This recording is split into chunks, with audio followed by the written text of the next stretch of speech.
Welcome to NTD Evening News. Our top story tonight, President Trump laying out U.S. policy toward the Middle East as he kicks off his Saudi Arabia visit. He says he's lifting sanctions on Syria and offering olive branch to Iran. Iris Tao tells us what's behind the move and the warning that comes with it. Over in Israel, U.S. Special Envoy Steve Witkoff meets with family members of hostages. Meanwhile, Israel's Prime Minister gives an update on residents possibly leaving the Gaza Strip. Jayson reports. Russia and Ukraine are scheduled to hold direct talks for the first time since the start of the war. Arian Pazdar has what President Trump says about the presence of American officials and the disagreements that need to be resolved. House Republicans push ahead with markups to meet their self-imposed Memorial Day deadline on their reconciliation plans, also known as President Trump's Big Beautiful Bill. Luis Martinez on Capitol Hill.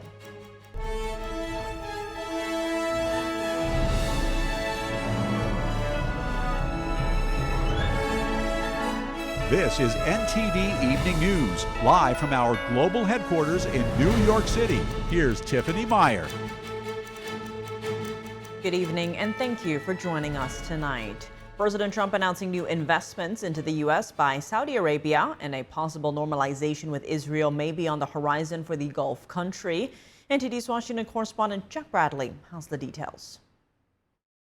The U.S.-Saudi relationship has been President Trump announcing a major economic deal between the U.S. and Saudi Arabia. Today we reaffirm this important bond, and we take the next steps to make our relationship closer, stronger, and more powerful than ever before. It is more powerful than ever before. Saudi Arabia has committed $600 billion in investments across various U.S. sectors, including AI data centers, aerospace, energy infrastructure, defense, and healthcare. Saudi Arabia is also set to purchase about $140 billion in weapons from over a dozen U.S. defense companies. Trump also chose Saudi Arabia for his first state visit during his first term. This shows the strategic importance of ties with this oil-rich nation.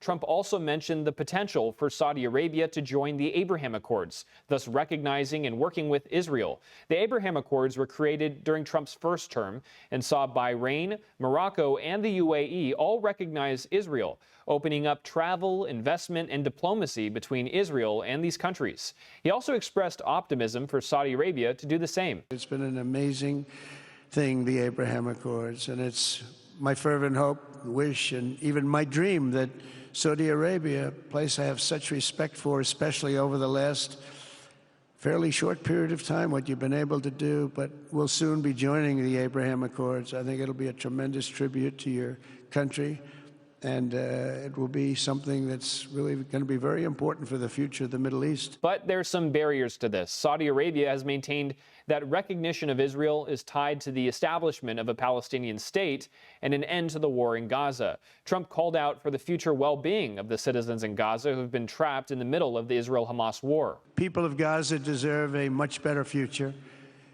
but that will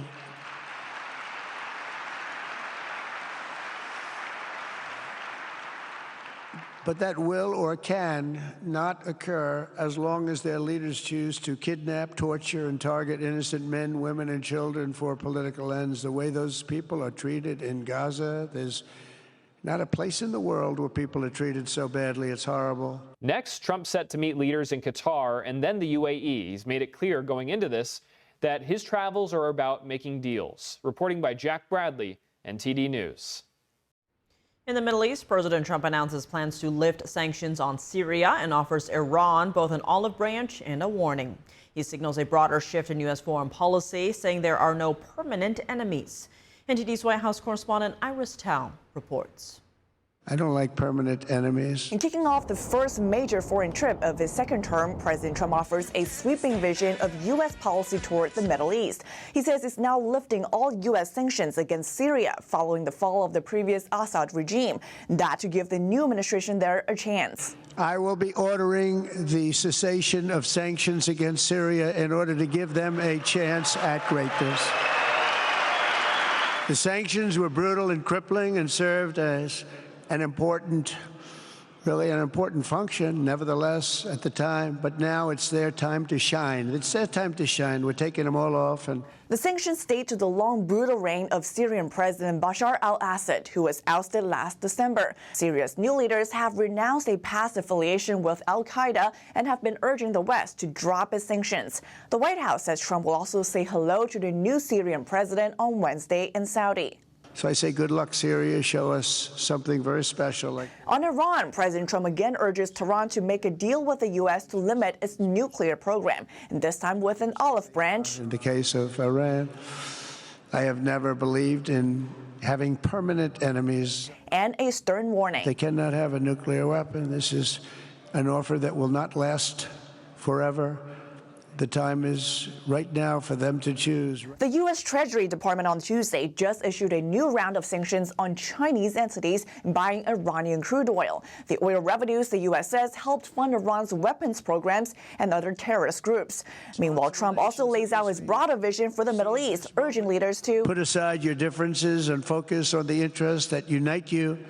Then all of humanity will soon be amazed at what they will see right here in this geographic center of the world. It really is. It's like a center of the world and the spiritual heart of its greatest faiths. And President Trump adds that he will never hesitate to wield American power if it's needed to defend the U.S. or our allies. Reporting by Iris Tao, NTD News. U.S. Special Envoy Steve Witkoff was in Israel today, where he met with family members of hostages. He then left for Qatar, where he will join talks on a possible ceasefire in the Gaza Strip. NTD's Jayson has the story. On Tuesday, U.S. Special Envoy Steve Witkoff arrived at what is now known as Hostages Square in Tel Aviv. Also there was U.S. Special Envoy Adam Boehler, who stopped to speak with reporters.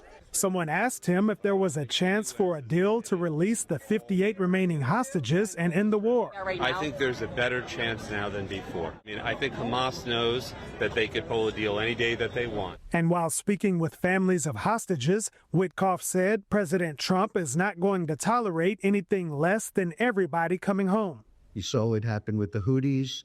You saw it happen where people don't do well with the United States. We don't do so well with them. So it's a message of do what we ask you to do, and then things will be better. Witkoff and Boehler then traveled to Doha to join talks on a possible ceasefire in the Gaza Strip. A cousin of a deceased hostage shared his thoughts after meeting with the two envoys. And we've left with some optimism to hear that they have a plan that they hope to implement in the near future. Their meeting comes just the day after American-Israeli hostage Idan Alexander was released. An Israeli medical official said Alexander was in stable condition and gave this update. Idan is currently staying in a specially prepared unit designed for him and for his family.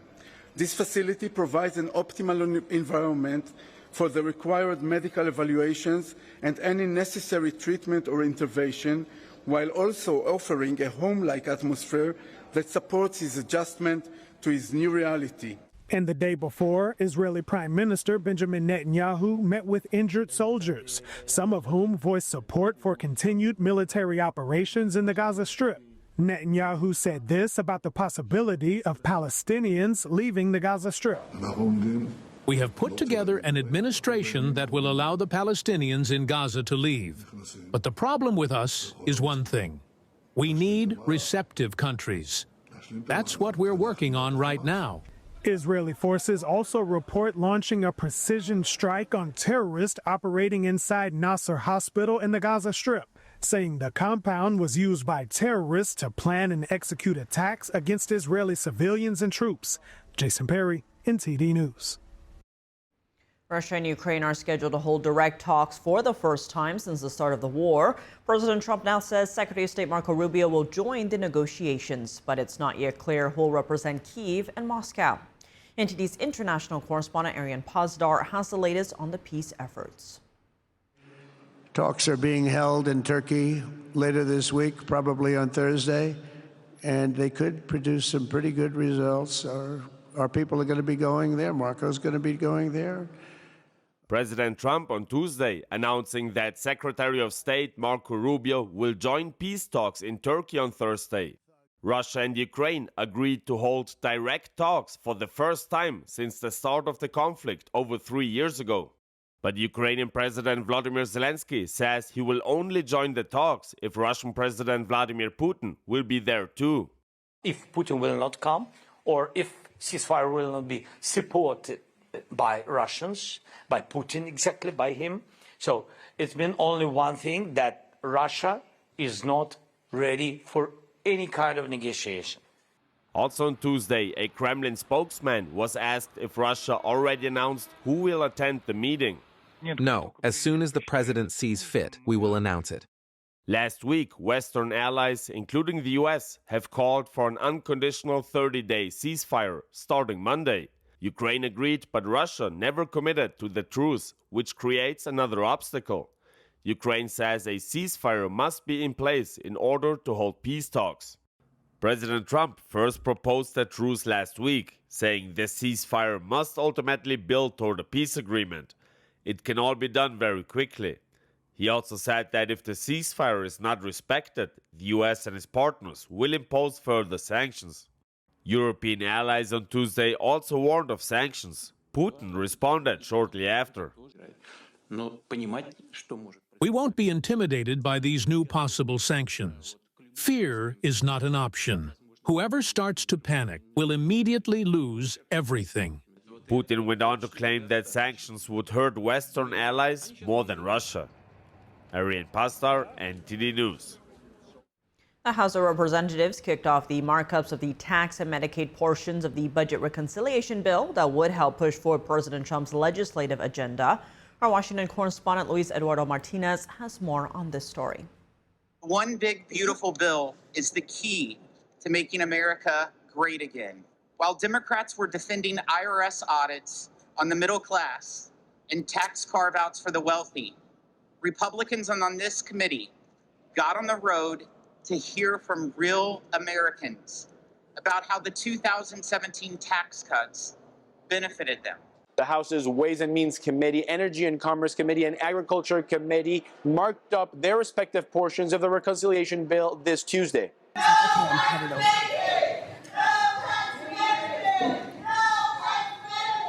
Capitol Police were forced to arrest 25 people who erupted in protest during the House's Energy and Commerce hearing on Medicaid spending cuts. Donald Trump and House Republicans, who have been nothing more than a rubber stamp for Donald Trump's extreme agenda, are crashing the economy and driving us toward a recession. Democrats strongly oppose the proposed $1.5 trillion in spending cuts and approximately $4 trillion in tax cuts. House Freedom Caucus members want to see the maximum amount of spending cuts, while moderate Republicans, especially those in blue states, are wary of the impact that these spending cuts will have on their constituents. No one's going to get 100% of what we want. Chip's one of my best friends. We communicated within the last hour, and we'll talk again today, but I think we'll get everybody to yes.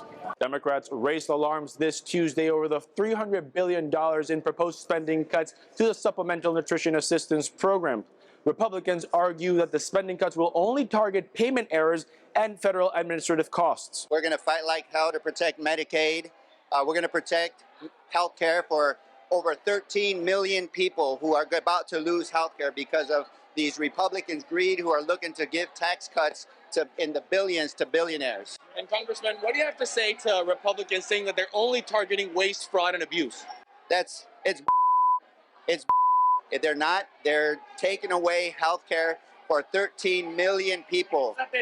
Republicans maintain their self-imposed deadline of passing the reconciliation bill and sending it to the Senate by Memorial Day. Reporting from Washington, D.C., Luis Eduardo Martinez, NTD News.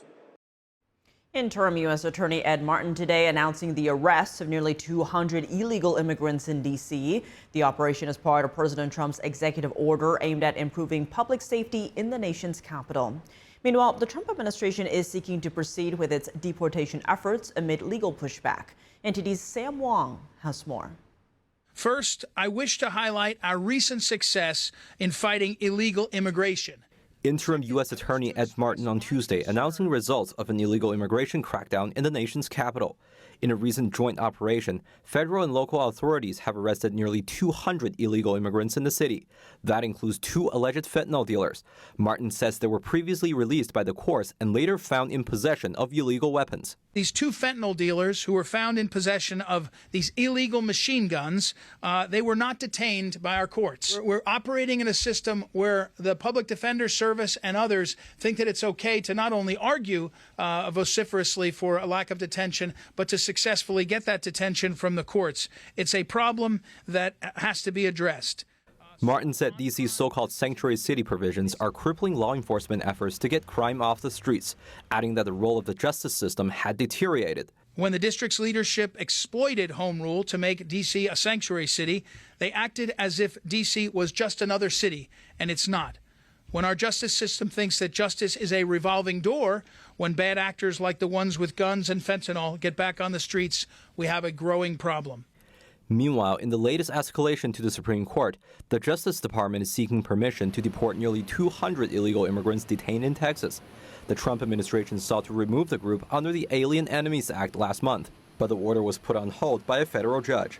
Court filings allege the detainees are linked to the Venezuelan street gang Tren de Aragua. Officials said they're proven to be, quote, especially dangerous to maintain in prolonged detention. And coming up on Thursday, the Supreme Court will weigh in on the administration's attempt to limit birthright citizenship, a decision that could revamp the current immigration system. Sam Wang, NTD News, Washington, D.C. Coming up, the Department of Health and Human Services announces a review of nutrients required in baby formula.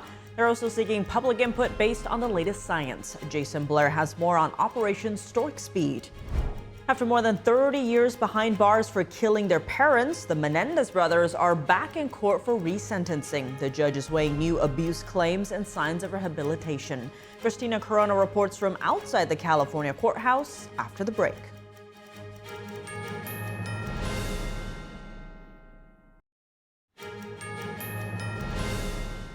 Welcome back. I'm Tiffany Meyer. The Food and Drug Administration, or FDA, is conducting the first comprehensive review of infant formula nutrients since 1998. The move is part of an initiative to provide safe, reliable, and nutritious formula for American babies. NTD correspondent Jayson Blair has more. The Department of Health and Human Services says they will be looking over the nutrient requirements for publicly sold infant formula. The Health Department says this is their first comprehensive review since 1998. The move is part of Operation Stork Speed that the HHS launched in March. HHS Secretary Robert F. Kennedy Jr. says Operation Stork Speed brings radical transparency to ingredients in infant formula and puts science at the front and center. The FDA is also seeking public input regarding whether the current nutrient requirements should be revised based on the latest scientific data. FDA Commissioner Martin McCary says protecting our most vulnerable is not just a moral duty, it is our responsibility. For many children, infant formula is their only source of nutrition. And the Health Department is seeking ideas from the public regarding health system regulation. The HHS posted on X, "If you know a regulation that's making our health system worse, not better, tell us." Secretary Kennedy says the department is implementing a deregulation agenda directed by one of President Trump's executive orders. Kennedy says some of the regulation has not been accomplishing its intended purpose. Instead, they stifled innovation and drowned researchers and providers and companies in a sea of paperwork. Kennedy says some regulation causes big problems for smaller companies who can't afford to create compliance departments and hire lawyers. And it's possible, he says, that some of the regulation was written by large corporations. Those rules help the largest companies maintain market monopolies and to keep lower costs and more agile and innovative players off the field. The FDA also says they're boosting their testing for heavy metals and other contaminants in infant formula and other foods made for children. The agency announced a specific effort to remove ingestible fluoride prescription drug products for children from American shelves. Reporting in Washington, D.C., Jayson Blair, NTD News. A California judge is hearing the highly anticipated resentencing case for the Menendez brothers, who are serving life without parole for the 1989 murders of their parents. NTD's Christina Corona tells us more from outside the courthouse. We're here in the city of Van Nuys, where Eric and Lyle Menendez appeared virtually in court this morning in hopes of reducing their life sentences for the shotgun murder of their parents Jose and Kitty Menendez at their Beverly Hills home back in 1989. Now the brothers say they killed their parents due to the alleged sexual abuse they received by the hands of their father. The judge heard from many witnesses today who testified in support of the brothers. The brothers' cousin Anna Maria testified first, saying that 35 years is enough and that the family already forgives them. The judge will also hear from past prosecutors and former inmates to see if the brothers have rehabilitated themselves during their time in prison. Defense attorneys say the brothers acted in self-defense after years of sexual abuse, while prosecutors claim they killed their parents for a multi-million-dollar inheritance. The Menendez brothers persist for 30 years, as recently as 2024, in insisting that the reason that they killed their parents, and when I say their parents, I mean their mother and their father, is not because of the sexual abuse. When they testified at trial, they were asked that question specifically. Was sexual abuse the reason that you killed your mother and their father? The answer was no. Hochman also says that he believes the brothers aren't ready to be released yet and that they have been violating jail rules just recently. Just when you would think you would be on your best behavior, as a court is going to consider your resentencing motion, Lyle Menendez smuggles a cell phone into the facility. Same thing with Eric Menendez. Another, in January of 2025, he goes ahead and violates the prison's rules and brings in a cell phone as well. He also admits to engaging in the purchasing of drugs with other inmates, in years before helping inmates engage in tax fraud. The Menendez brothers' attorney, Mark Garagos, said he'll push for the brothers to be resentenced to manslaughter and released immediately. The meaningful modification would be that they get convicted of a lesser included offense, which would be voluntary manslaughter, which, by the way, half of the first jury voted for, and time served. If the court recommends resentencing, the state parole board will then decide whether to release the brothers. They could also be freed through a separate clemency request. The judge will also look at the recent risk assessment report that has flagged the brothers as a moderate risk to society if released. The judge will hear from witnesses today and tomorrow. Reporting from the city of Van Nuys, Christina Corona, NTD News. Coming up, today marks a special anniversary of the introduction of a peaceful meditation practice. We take a look at how this day is being celebrated around the world.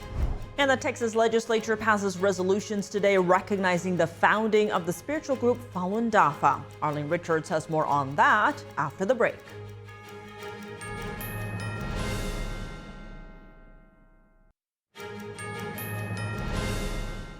Welcome back. I'm Tiffany Meyer. Today marks a special anniversary of a peaceful meditation practice that embodies beauty, tradition, faith, and resilience.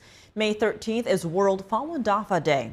This year, the day honors 33 years since the mind-body system was first made public. The event is celebrated worldwide as an opportunity to share Falun Dafa's guiding principles, the message of truthfulness, compassion, and forbearance. Here's a look at some of the parades and events held across the U.S. and around the globe. Practitioners of Falun Dafa, also known as Falun Gong, held public celebrations in the UK, Germany, Australia, and many other countries for World Falun Dafa Day. The exercise movements are peaceful, kind and soothing, very balanced. It's a good exercise for both mind and soul. For me, it's important to hold activities like this. People need peace and tolerance. This exercise system could help them in that regard. I think if everyone was to practice Falun Gong meditation and exercises, the country would undoubtedly be a much better place. I've been very impressed by the way practitioners live out the values of truthfulness, compassion and forbearance, particularly given the really severe pressure and persecution that they face in China. Last week, thousands of people paraded through the streets of Manhattan in New York City. Vibrant floats, dragon dances, exercise demonstrations, and marching bands lit up 42nd Street despite the rain. Falun Dafa taught me the concept of looking inside myself to improve myself. And this looking inside and measuring myself with the principles of truthfulness, compassion, and tolerance has really helped me to improve as a person my growth has been exponential. It has been amazing. The practice also brings a sense of peace to war-torn Ukraine, where practitioners have been doing the exercises in parks across the capital and other cities for many years. We are going through such a difficult time now. Wars, disaster, the economy, and people are under constant stress. So the practice of Falun Dafa and the principles of truthfulness, compassion, and forbearance helps me maintain calm and a positive attitude in life. I've been practicing since childhood. The exercises really lift my spirits. Also, for example, when I feel bad, I start doing the exercises, and after them, I feel better. Falun Dafa originated in China back in 1992. The mind and body practice includes both slow, meditative exercises and 3 guiding principles aimed at improving one's morality: truthfulness, compassion, and forbearance. The system became widely popular across China, with many reporting improved health and mental well-being. But in 1999, the Chinese Communist Party launched a campaign to eliminate the practice. Chinese leaders were fearful that Falun Dafa was inspiring Chinese citizens toward faith and free thinking, values which directly contradict communist ideology. In the more than 2 decades that have followed, those who refuse to give up their faith have been imprisoned, tortured, and even killed. en.minghui.org, a website that reports on Falun Dafa information, has confirmed that thousands of practitioners have died due to the persecution. The true number, concealed by the Chinese regime's censorship, is believed to be far higher. Despite the persecution, which continues today, Falun Dafa has spread to millions around the world, and practitioners continue to persevere and raise awareness in the face of adversity. In Texas today, lawmakers in both the House and the Senate recognizing the spiritual group Falun Dafa. In separate resolutions, the legislature recognized May 13, 2025 as Falun Dafa Day. NTD's Arlene Richards has highlights from both chambers. Falun Dafa, also called Falun Gong, is a spiritual practice rooted in ancient Chinese culture and Buddhist traditions. It's practiced by millions of people in more than 70 countries around the world. It was first publicly introduced in China on May 13, 1992. In honor of the practice's 33-year anniversary, the Texas State Senate and the House separately recognized the practice and declared May 13th Falun Dafa Day.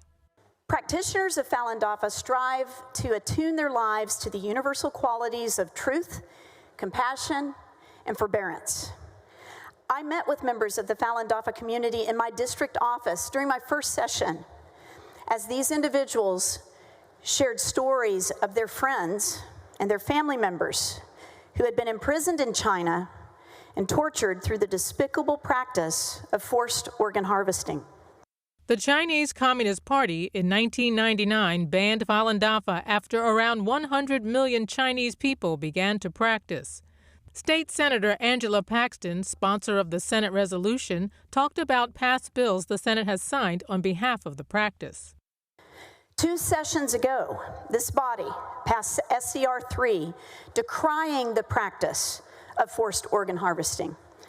Last session, I was honored to co-author Senate Bill 1040 with Senator Kolkhorst, which became the first anti-forced organ harvesting law in the United States.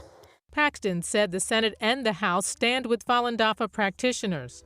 The Senate resolution states that practitioners of the faith are an important part of the diverse cultural fabric of Texas. Lawmakers said it was fitting on this anniversary to recognize the practice and its members for their devotion to peace and freedom. Over in the Texas State House, resolution sponsor Representative Tom Oliverson spoke to a reporter about the importance of recognizing the practice. I think it's really, really important in this state and in this country. We honor and we value religious liberty and freedom. We value compassion, we value truthfulness, and so we're grateful that you take the time to be with us today, and look forward to working with you in the future. The House resolution states that Falun Dafa practitioners have worked to convey the tenets of the practice in a way that transcends cultural and racial boundaries. The movement was introduced in Texas in 1994, and over a dozen practice sites have since been established in the state. Although they are heavily persecuted in places like China, in Texas here they are free, and we welcome them to our state and to our community, and we are grateful for their many contributions. We welcome the Falun Dafa practitioners and commend their commitment to spiritual discipline, peaceful living, and the defense of religious freedom. Practitioners around the world have been celebrating since last week with grand parades displaying beautiful floats, marching bands, drummers, and colorful costumes. Arlene Richards, NTD News. There are countless stories of how the spiritual practice guided by the principles of truthfulness, compassion, and forbearance has changed the lives of its practitioners for the better. But while today is a day of celebration, Falun Dafa practitioners are also highlighting a brutal persecution still ongoing in China. Every year on this day, they're also bringing awareness to human rights abuses and advocating for the freedom of belief. Joining us now to discuss is Ben Maloney. He's the Director of Digital Outreach at the Falun Dafa Information Center. Ben, thank you so much for joining us. Good to see you again. Now, to many, today is a day of celebration, of hope that they've found through this practice, whether that's through getting over bad habits like addiction and anger issues or even health benefits. Yeah, that's right. I think for tens of millions around the world, including in China, today is one of those days. As you mentioned, there's a brutal persecution, but today's more about just celebrating the practice of truthfulness, compassion, tolerance. And so today is more kind of a joyous for those of us who practice in the free world, and for those in China still practicing and upholding their belief, but under definitely different circumstances.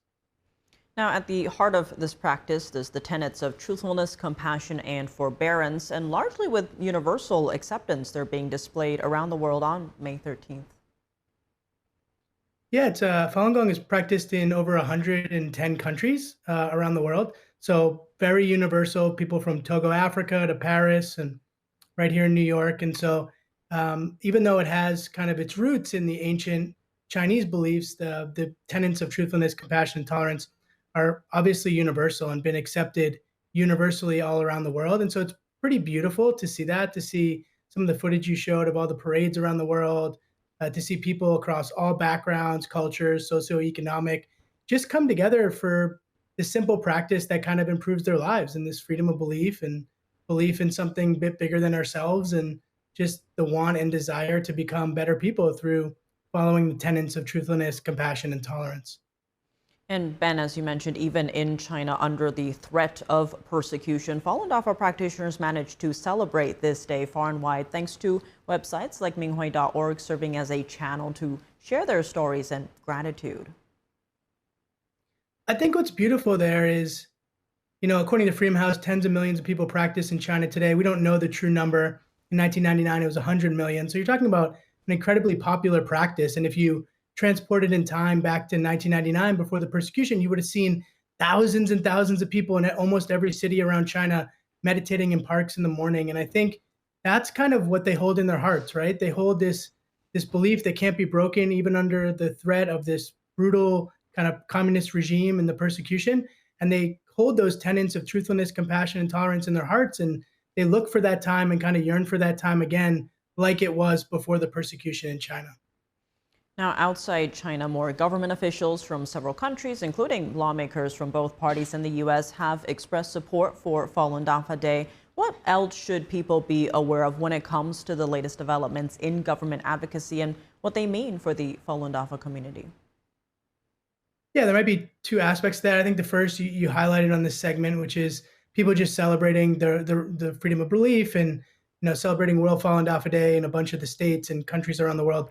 But separate than that, obviously, is this brutal persecution. Falun Gong being the largest group persecuted in China today by numbers, and there's a act that the Falun Gong Protection Act that just passed the U.S. House last week, and that act looks at sanctioning, more formally sanctioning organ harvesting or officials responsible for organ harvesting and doing different sanctions around that, specifically around Falun Gong. And so this is significant because although there have been other things passed around China in the past, this is very specific to Falun Gong. And since Falun Gong is the largest kind of minority spiritual group persecuted in China, it's quite important to do this. And so that will that's waiting for the Senate now. And we hope and kind of urge people to contact their senators, but hope that pushes through the Senate as well. And Ben, before we wrap up, being a Falun Dafa practitioner yourself, is there anything in particular you're reflecting on this May 13th?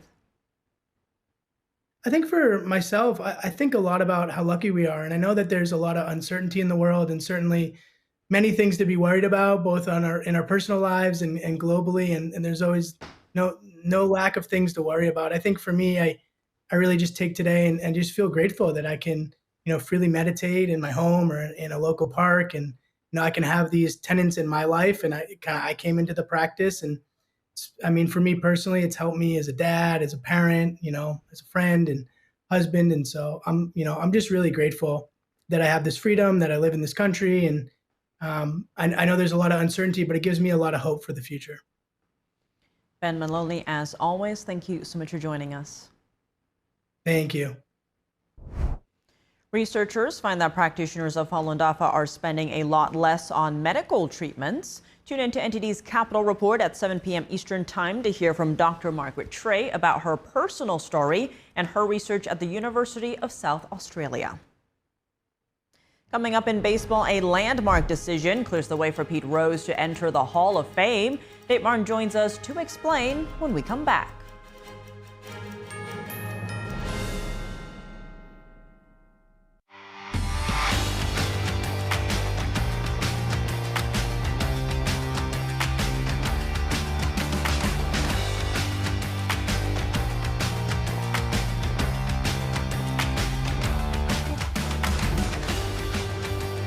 For your sports news, we're joined by NTD's Dave Martin. Dave, a lot going on today, but let's start in Major League Baseball as Commissioner Rob Manfred has removed Pete Rose, Shoeless Joe Jackson, and others from baseball's ineligible list, which would make them eligible for the Hall of Fame. How soon could they get in?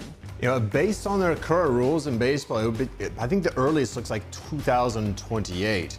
Now, you have the 16-member Classic Baseball Era Committee for the Hall of Fame. They would be the ones who would vote them in because it's been more than 15 years since any of these guys played. But their next scheduled meeting isn't until 2027, go figure. So they've got quite a ways to wait. Anyway, of the 16 members, you need 12 of those members to vote you in to be eligible for the Hall. That's where it stands right now, unless there's some kind of special ruling for this. But in any case, Manfred decided today anyone who is now deceased can be taken off of baseball's permanently ineligible list. Now, to get on that ineligible list, usually you have to do something that would ruin the integrity of the game, such as gambling on your own team.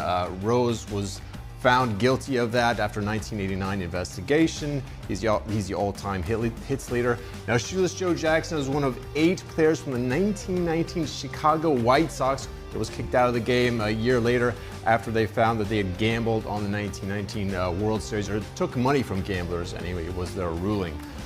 So that aside, though, Rose is the all-time hits leader, 4,256 hits. I would think everything else aside, he would surely get in, unanimous pick. Shoeless Joe Jackson, he has the 4th highest batting average of all time, 356, when he was banned at age 32 back in 1920. So a landmark ruling today. Pete Rose finally eligible for the Hall of Fame. Big news. We'll see. That brings up news about Shohei Ohtani's translator with gambling. Anyways. There you go. He's not getting in the Hall of Fame, just enough. Well, he's not a player. Shifting gears to the NBA, though, the Dallas Mavericks yesterday, a long shot, won the NBA's draft lottery and will get their first pick in next month's draft. Have they announced who they'll pick? Nothing official. It seems like whoever has the first pick in this year's draft is going to take Duke freshman Cooper Flagg. Now, of course, with Dallas, you never quite know. They did the unthinkable a few months ago, trading away Luka Doncic. And you look at their team right now, they've got 2 really good players, Anthony Davis and Kyrie Irving. Both, though, are on the other side of 30. So there certainly is a possibility that you could trade him to get another superstar to pair with them to be ready to win right now. But anyway, I can't imagine they would upset the fan base again. Anyway, Cooper Flagg, he's just 18 years old. He's actually the age of a high school senior. Last year as a 17-year-old, he won National Player of the Year for Duke. Was very impressive there. So anyway, but Duke, though, Dallas had a lot of bad fortune, I would say, after trading away Doncic. I mean, Anthony Davis and Kyrie Irving both ended up getting injured last year. So it's almost like this winning the draft lottery was their way of getting some fortune back. They had just a 1.8% chance of winning the draft. They did it, so some good fortune there for Dallas. Elsewhere in the league, the Celtics had some bad fortune of their own last night as All-Star forward Jayson Tatum had to be helped off the court late in the game and did not return. What is his status? Yeah, the team announced today that he underwent surgery to repair a right ruptured Achilles tendon. They said he'll make a full recovery. Now, they did not give a timeline for his return. Typically, it takes about a year to come back from this, so obviously not coming back for this year's playoffs. Let's actually listen to what head coach Joe Mazzulla said last night after the game. Yeah, I mean, you're obviously always concerned about someone's health. So, it's twofold. We're concerned about his health, where he's at, and then we're concerned about what we have to do better for Game 5 when we get back to Boston. So the fact that he had to be carried off, like you said, he's the type of guy that when he gets right up. So he didn't, and we'll know tomorrow exactly what it is. But yeah, I mean, it's tough to watch a guy like him get carried off like that. I thought he rolled his ankle, and then obviously we want to go out there and compete. But when a player of his caliber goes down and he's rolling in pain like that, you know something's wrong. So that's why I just gave my thoughts and prayers, because you never want to see something like that ever. Yet lost in all this, the Celtics blew another big double-digit lead in the second half. That's despite Tatum's big night there. He had 42 points before he left with that injury. Also last night, Minnesota beat Golden State, so they are up 3-1, as the Knicks are also up 3-1. Tonight, then, we've got two games. Indiana versus Cleveland here. Pacers are up 3-1, one more win for them, and they clinch the series. Meanwhile, the Cavs might be without leading scorer Donovan Mitchell, who's listed as questionable for today. And then we have the close series here. Denver versus Oklahoma City. Game 5 there tonight. That's at least a good series, too. Looking at the NHL playoffs, just one game on tonight, Dallas versus Winnipeg. Yeah, I don't know what I'm going to do with all this free time on my hands. Only one NHL game on tonight. Yeah, Dallas leads the series 2-1. That game starts at 8 p.m. Now, last night, the Hurricanes beat the Capitals 5-2 despite a goal from Alex Ovechkin. They're up 3-1 in that series. Also, the Oilers shut out the Golden Knights of Las Vegas 3-0. So they are up 3-1 as well. So we've got 5 of these NBA and NHL series. I've got a 3-1 advantage. I mean, it's not impossible to come back from a 3-1, not like a 3-0 deficit. Obviously, it's very rare, so you got to win 3 in a row. So a lot of lopsided series going on right now, too. I think we'll see more U.S. versus Canada rivalry in the, there you go. stands. Well, Davis, always, thanks for joining us. Thank you, Tiff. And that's all for today's news. For round-the-clock coverage, visit us at ntd.com/live or download our NTD app. Thanks for tuning in. I'm Tiffany Meyer. Good night.